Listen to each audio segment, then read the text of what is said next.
Hello, today we are talking about evidence in a literary analysis type of paper. We're also going to hit on MLA citation, blending quotes into our writing, and that type of thing.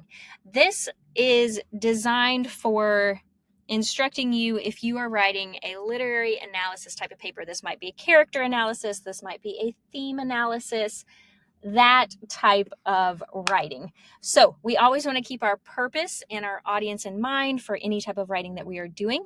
And so your purpose for this writing is most likely to analyze a character or a theme or a certain part of a novel or a text or a movie or short story or play or that type of thing. And your audience is likely your instructor or your teacher or your parent if you're homeschooling, although you might be publishing this to a wider audience as well. But think about your purpose and your audience with any type of writing that you are doing. Okay, let's jump into it. All right, when we write about literature, we use evidence to back up our claims. This is the same thing that people do pretty much anytime they're trying to make an argument about anything. They want to use evidence so that the person listening or reading agrees with what they're saying. So this is how we make a strong case for anything, and literary analysis is no different. So evidence can be direct quotes from the text, it can be paraphrasing the text, summarizing a part of the text, or it can be plot details. But the thing to keep in mind with literary analysis is that you don't want to spend a whole lot of time discussing the details of the plot. If your audience for your paper is your instructor or your teacher, most likely they are familiar with that novel or that short story or that play or that article, whatever it might be.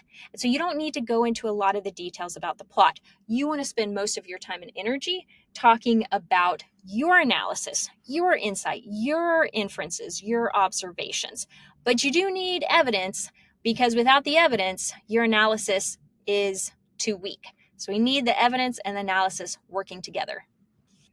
Now, if you're in a classroom setting or if you have somebody around you, you can talk this out for a few minutes. When would you use a direct quote instead of paraphrasing or summarizing a part of the text? You can pause the video here, think about that on your own, or talk that out with somebody around you. Okay, so there's different reasons why you would use a direct quote or paraphrase or summarize, but typically the direct quote is going to be your strongest type of evidence. Usually if the writer has said something so well, so poignantly, that you want to be sure to quote them, that's a great time to use a direct quote. And then also, again, it's just stronger than simply paraphrasing it or summarizing it yourself. Some teachers require a certain amount of direct quotes in literary analysis, so make sure you check in with your teacher to see if they have specific requirements. In general, it can be a good idea to use a combination of summary, paraphrasing, and direct quotes in your typical essay. If you use too much of any of those, it can make the writing seem a bit monotonous. For instance, if you're just always doing quote analysis, that can get a little bit mundane or boring. But again, check with your teacher, see if they require a certain format or a certain structure. But in general, with writing, you're going to want to summarize a little bit, quote a little bit, summarize, and just kind of bring those things together in the way that makes most sense for the point that you are making. But again, and can't overemphasize this enough, in literary analysis, you want to make sure that the bulk of your paper is analysis and is not quoting or paraphrasing or doing a lot of plot details. Make sure the bulk of it is your analysis. All right, a few quick tips when you're using direct quotes to support your analysis. The direct quotes from the text should support your analysis, meaning that they should work together and it should be obvious how it is backing up what you're saying in the analysis, or if you have the quote first, that your analysis backs up what the evidence shows from the direct quote. They shouldn't appear as a sentence without some analysis or commentary around it. And then make sure that you use quotation marks and that you quote it exactly as appears in the book. Now, if you are quoting a play or novel or a short story, you're going to want to make sure you use an internal citation so that it's clear where you got that and that you are citing your source. Sometimes if you are citing a movie or something like that, your teacher might say you don't need to do an internal citation. There's other ways to cite movies, so check with your instructor if you are quoting a movie with the best way to quote that. But if you're using a typical text, then typically you're going to use an internal citation, which might be the author's name and the page number. There are a few other ways that you might do these internal citations. A few quick ways that you can connect your analysis is by mentioning the speaker or the author of the quote, and then just a brief explanation of the context of where the quote appears, who said it, to whom, and when. Again, this is just to set up your quote so that you're not just dropping a quote into the middle of a body paragraph with no explanation about where it came from, who said it, when they said it.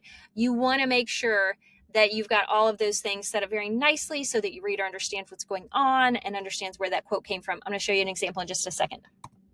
All right, so this is what we call the quote sandwich, and essentially this is just what I was talking about on that last slide, where you're giving some context to the quote, and then you're explaining the significance with analysis. So here, this is from the Odyssey, and it says, when approaching Scylla and Charybdis, Odysseus told his men nothing, as they could do nothing. This instance reveals Odysseus's wisdom, because he knows if he told his men, they would be panicked and it would not serve any good purpose. So here we have the context, what's happening, who said the quote, what the quote is. We've got our little internal citation here, which is our author and our page number. And then the analysis here about why this quote matters. Now, if you might notice here, this is not an entire sentence. This is not a very, very long thing that Odysseus said to his men. This is just the part of the quote that matters for the point that I am making, which is Odysseus is wise because he knows how to be a leader, because he knows how to not freak his men out. And that's the point I'm making. So this is the only part of the quote I used, not a big long thing. If your quote is too long, it's going to detract from your main point.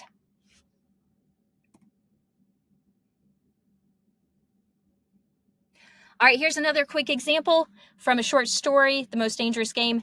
At the beginning of the story, Rainsford says to Whitney, who cares how the jaguar feels? Again, we've got our internal citation. And then here, the author is going to go into, or the writer of the essay is going to go into why this quote matters. This reveals, and then they will explain it through their analysis, their insight, their observations.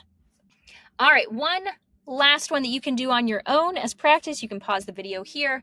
Now, you might not have all these highlighter colors with you, but you can still think these through in your mind and think about what this quote is doing and how it's functioning in this analysis. All right, when addressing his country, King T'Challa says, in times of crisis, the wise build bridges while the foolish build barriers. This is our internal citation. This statement reveals T'Challa's wisdom and leadership. So pause the video here in just a second and think about what is the context of the quote, what is the quote, and then what's the analysis that is explaining why that quote is important. So pause here, think about that for just a few minutes. All right, so hopefully you got that, and hopefully it was pretty easy. We have the context here when addressing his country, King T'Challa says, and then we have the quote, which is, in times of crisis, the wise build bridges while the foolish build barriers. And then, of course, the last part here, which is the analysis. Wrapping this up for today about evidence, be sure that you are using internal citation if you're using MLA style, which is essentially just giving credit to wherever that quote came from. So make sure if you're using a direct quote that you use internal citation. Let's look real quick at what internal citation can look like. All right. One option for internal citation is using the author's name and then the page number where you got it. This is typically for novels or books. So here we have this full sentence says, the narrator reflects that she too has planted marigolds. This is just part of a sentence, but it still needs to be quoted directly because I used her words, and then I still need to include an internal citation for that direct quote. Okay, so two options for internal citation whenever you are citing from a book. One option is that you have your parentheses at the end. They come after the direct quote. We use our author's name here and then our page number here. However, if you have used the author earlier in the sentence, and you can do that, so here I have the author's name, then at the end I would just need to put the page number, and either one is okay. Real quick, do notice that the period comes after the parentheses, and that the direct quote here, we've got a comma here, we've got the quotation marks, and then after that is our parentheses. One more quick example, we're talking about Scylla and Charybdis and Odysseus again. Here I've got the author Homer and the page number. All of this is in parentheses. There's no comma here. This is just the author's name, the page number. Period comes after that second parenthesis. And then here it's a little bit different because I've put Homer's name earlier in my writing. I say Homer reveals Odysseus's wisdom when such and such happens. So because I did that, because I already mentioned him, I don't have to put it in my internal citation. I can just put the page number. Okay, if you need to pause, rewind, watch that again, anything like that, please do so. Make sure that when you're using evidence, that it is strong evidence that you are then going to analyze fully and show your insights, observations, thoughts. And then be sure that if you're quoting from a book or a novel, a play, anything like that, that you are using internal citation. Thanks so much.